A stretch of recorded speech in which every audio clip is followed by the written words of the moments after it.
Hi everyone, as I mentioned I wanted to do a review in comparison with the Instant Pot and the Cuckoo Multi Cooker. So I received the Cuckoo this morning and I'm going to try to show you what it looks like. I will put the model numbers of the things I have in the description, but I don't remember exactly. It's something about 501F, A50 Premium Series. I'm glad I bought the Premium Series because I realized a lot of things. I am probably going to return it. Actually, no, I am, because it's not usable to me, but I did try it out. So here's what it looks like from the front, if I can show you this properly. It's an oval shape, kind of like an egg, and interestingly, the front, it's not designed exactly the way I imagined it, but it has a lock up here that you twist, a big round circle in the middle. I made beans in it. There's a button on the very front edge that you press to open the lid, and people are right in the reviews. It does really fly open, and it will, it will move the pot, so there is potential that it would tip. Comparing it with, I have an Instant Pot over here. I use it a lot, and so this is what it looks like, but I don't remember its model. It's probably not made anymore. I have some Braille on here, Braille labels, and that's how I use it. You probably hear my birds in the background. They're a bit distracting, but hopefully not too much. Just look past them. This back to the Cuckoo Pressure Cooker. So the steam valve here is a bit different. This does have automatic steam release, so you don't have to, but you can manually release the steam, and when you do, you can be burned actually, which is interesting because the steam is the steaming vent is nearest you, and I would think that would probably benefit from being the other way, because on the Instant Pot over here, not only is there a tab that you can just flick here with your finger and you don't have to even get burned, but also the steam valve is to the right. I'm not sure how well you can see it, but it's actually, the vent is to the right. The mechanism to move it is further to the left of it, so you're not even in danger. I don't know why some people are afraid of the pressure cooker, but that's not the one to be afraid of.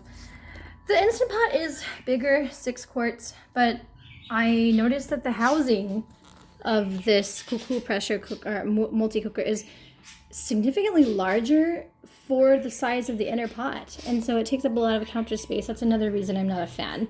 Also, there seems to be indeed a coating, a non-stick coating, which was not mentioned on the premium feature, and I'm not a fan of non-stick coatings. Also, the base of the pot is aluminum, and I'm not a fan of that as well. I don't think it's a good idea for me to have aluminum in my food. So I like the stainless steel fact. You know, the Instant Pot has a stainless steel interior. Now I'm actually going to turn this to the side and show you how it flies open. So if I can do this, it's a little bit hard because I've got the, it's talking, but I've got the camera phone in my hand, so I'm just going to try to show you without tilting this. I want to show you how it flies open. I'm just going to press the button and let it do its thing, which is not something I would normally do. And yeah, I mean, I'm scared it's going to tip, so it just flies. I don't know why it does that. And that's not a huge deal, I guess, because you can just put your hand on it and just help it open slowly, and nothing like that happens. But it will fly open if you let it be on its own. I had to turn it to the side. It doesn't fit under my cabinets, but that's fine because neither does my Instant Pot. It's not over cabinets that high, so okay. The biggest problem I run into with this is really that it's not accessible. What ended up happening was, well, I'll show you the talking. I thought from a blindness perspective that it would be more accessible, but it's not. So I figured out that there are a couple of buttons on the left, top left and top right corners that you can kind of feel. I figured out that they must be stop and cancel. Left is on a stop, and the right stop and cancel. On the right side is the start. Sorry, I said that incorrectly, but it's start and cancel. You turn the knob here, and it will say things. Actually, I need to cancel it. See, because this is where We're in a part where it actually doesn't. Function has been canceled. Okay, so I'm going to turn the knob, and it will say... Brown fry. Saute. Press yogurt. Press select button or start button.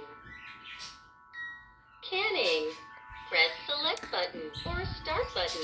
So you can press that and it does talk, but then once you get to this point... Setting mode for cooking time. Use dial to set the cooking time and then press the start button. So it's interesting that it wastes all this time to give you these hints, but then when you turn the knob to select these options, I don't even know what they are. Time, temperature, I missed it, but you can hear that it's not talking.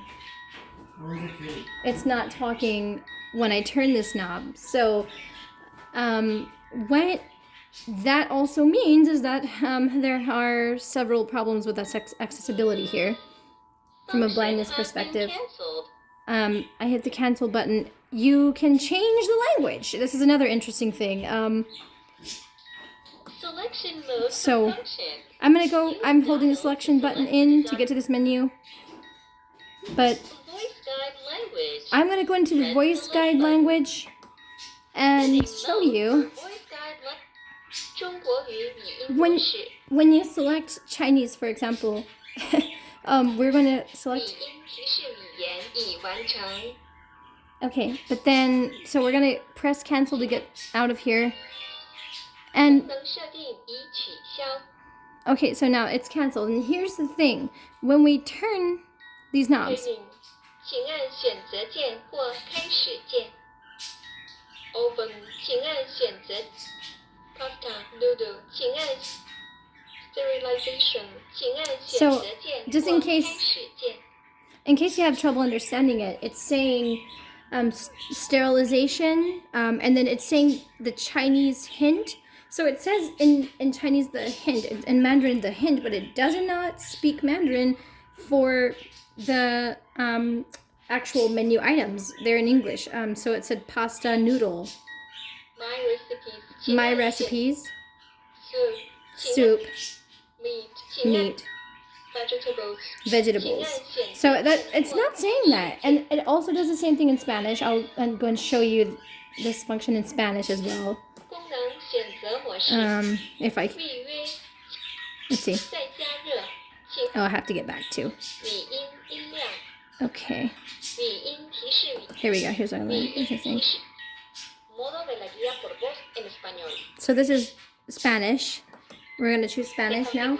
This one speaks English, Chinese, and Spanish. I didn't find Korean in that list. Okay, so you'll see that you'll hear that the same thing happens in Spanish as well. It's going to say the words in English and then give the hint in Spanish.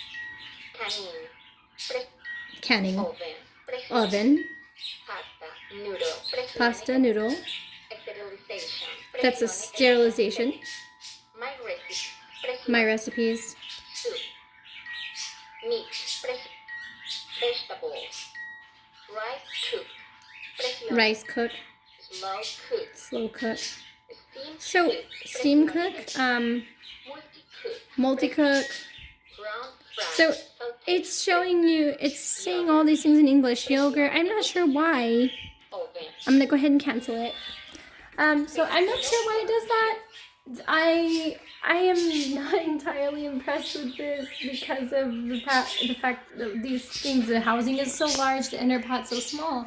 I wanted to love this thing, but what really made the decision final for me was that it did not have accessibility when selecting times and temperatures. I can show you that just a little bit more. When you even go into my recipes, you cannot. I've still left it in Spanish. I've got to change it back to English. You cannot select the time or temperature. So I'll go in here and show you that it doesn't speak. I'll be surprised if it does speak Spanish. Should be interesting. Let's see if it does. Configuración del modo para el tiempo de cocción. Use dial para configurar el tiempo de cocción y luego presione el botón Start. Okay, so it's just telling us to select. Oh, now I've missed it. It was the time or temperature. I've forgotten. But the time, cook time, and I don't know what it's on. It's just beeping. I don't know if these are moving by minute. I have no idea what's going on here. So it just doesn't speak past these points. And you can press start, but you have no idea how long you're cooking. And I don't think there's an app to go with this that would allow you to even look at the time that's cooking on your phone. Now, it will say when it's starting to cook, but that's it. It doesn't give you any helpful information. You do have to lock the lid also to cook, but that's not a huge deal. Even if the lid is open, you have to lock the turny bit on the large turny bit on the top, on the center of the lid. I can show you what some beans look like that I made in here, but I did mash them up so they're not as they naturally appeared. I just was trying it out after I did the steam clean. So this is the beans I made. I haven't seasoned them or anything, but that's what I made in the pot. They are delicious, but I soaked them anyway because I was expecting to cook them in my Instant Pot. I just happened to receive this in the morning, so I thought, well, I'll just put the soaked beans in there and cook them. Anyway, that's my review. I think I'm so far, I like the Instant Pot. There is one other thing. I like the Instant Pot more. I've had my Instant Pot for several years, but it's got these markings that are tactile, and as a blind person, you can feel them, so that it's really very nice, because I don't think this pot here has it. There is a feature that the multi-cooker from Cuckoo has that is very nice, and that is on the side here, it has one of each of these little handles, and you can lift this if you lift both at once. I can't lift while I have the camera, but you lift both of these out, and that's an easy way to grab the pot. These plastic handles don't get hot, but your hand's pretty close to the hot pot. You can get burned if you're not careful. That's not a big deal. The thing I like about it, not only that you can lift it out easily, as opposed to the Instant Pot where you just have to grab the actual pot, but this actually locks into place right between these little spots on each side. And so that means when you're stirring, you don't have to worry about holding the pot by its edge to keep it from moving. Whereas with the Instant Pot, you do. So I think I'm finished. Thanks for watching.